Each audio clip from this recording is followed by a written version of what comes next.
프리랜서로서 영상 제작이나 사진 촬영, 여러 가지 일들을 하다 보면은 굉장히 다양한 상황을 겪게 됩니다. 예를 들어서 모델이 노쇼를 하는 경우도 있고, 촬영할 제품에 문제가 발생하는 것은 물론이고 촬영 당일날에 장비가 고장나게 되는 상황도 발생하곤 하죠. 이런 다양한 부정적인 상황들 속에서 저를 가장 짜증나게 하는 상황이 뭐냐면 바로 대금 결제가 많이 늦어지거나 정상적으로 진행되지 않는 상황들입니다. 실제로 저도 돈을 아예 받지 못하거나 혹은 프로젝트가 완료된 시점부터 6개월이 지난 이후에나 대금 결제를 받은 적도 있기도 해요. 그래서 그런 사건들 이후에는 저 나름의 기준을 정해서 최대한 대금 정산을 정상적으로 받으려고 노력하곤 하죠. 그래서 오늘은 제 나름대로의 노하우라고 하면 노하우일 수도 있고, 아시는 분들은 아실 수 있는 내용이긴 하지만 프리랜서가 대금 결제를 정상적으로 받는 방법이라는 내용을 가지고 여러분들에게 이야기를 해볼까 합니다. 그 전에 인하우스 입장에서 왜 대금 결제가 정상적으로 이루어지지 않고 있는가 라는 부분도 한번 짚어볼 필요가 있어서 본 내용 시작하기에 앞서 이 내용을 빠르고 짧게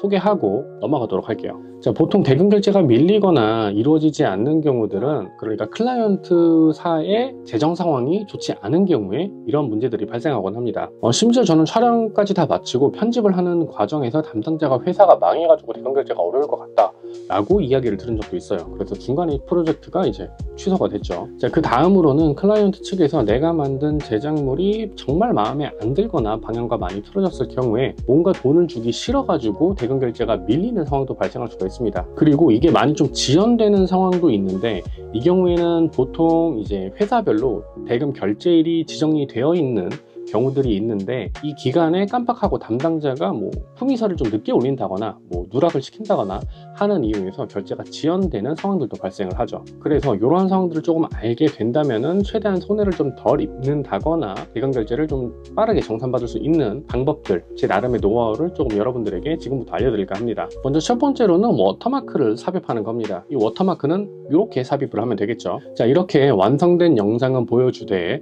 워터마크를 영상에 삽입을 함으로써 홈페이지, 광고 등의 매체에 내가 제작한 영상이 실리지 못하도록 하는 방법이 있습니다. 당연히 클라이언트 입장에서는 영상을 사용하기 위해서는 워터마크 제거 버전을 받아야 되기 때문에 정산이 그만큼 빠르게 이루어지는 것으로 유도를 할 수 있기도 하죠. 그렇다고 해서 제가 모든 작업물에 워터마크를 박아서 초안을 던지는 느낌은 아니고요. 경우에 따라서 조금 차이가 있는데, 워터마크를 삽입하는 상황은 영상에 효과가 굉장히 많이 들어가 있는 경우에, 그래서 효과를 좀 또렷하게 클라이언트가 봐야 되는 상황에서는 워터마크를 박아서 초안을 던집니다. 그리고 두 번째 방법으로는 저화질 영상을 전달을 해주는 거죠. 요즘 보통 이제 FHD급 이상 2K, 4K 이런 식으로 영상을 고해상도로 출력을 해서 사용을 하게 되는데, 최초 초안을 클라이언트에게 던질 적에 720p 이하의 저화질 버전으로 클라이언트에게 던지는 거죠. 그러면 실제로 영상을 사용하기 위해서는 고화질 버전이 필요하기 때문에 대금 결제가 조금 빠르게 진행되는 경우들이 있습니다. 마찬가지로 모든 영상의 저화질 버전을 던지는 건 아니고요. 영상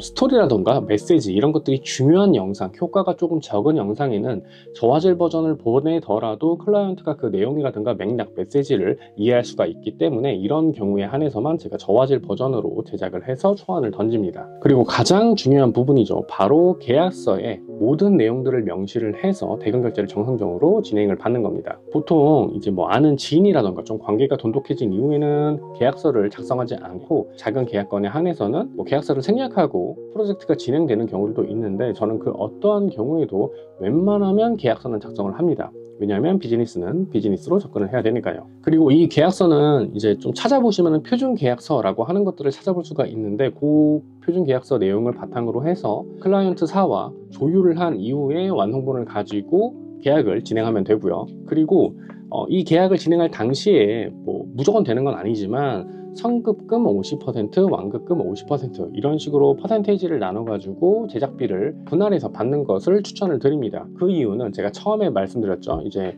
재무 상황이 어려워가지고 대금을 최종적으로 받지 못하는 상황이 발생할 수도 있고, 이때는 이제 50%의 금액이라도 이제 받아야 되기 때문에 제가 이렇게 말씀을 드리고 있고요.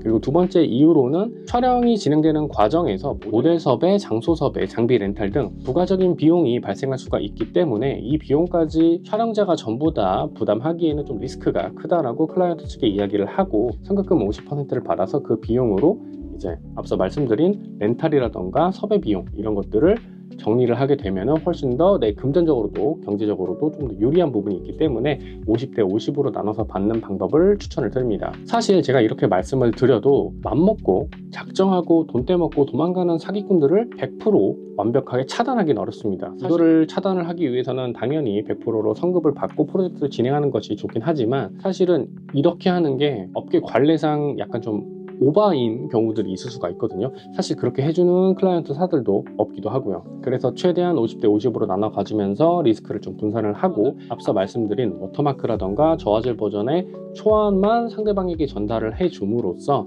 최대한 대금 결제를 정상적으로 그리고 빠르게 받을 수 있는 방향으로 진행을 하시는 게 좋을 것 같습니다.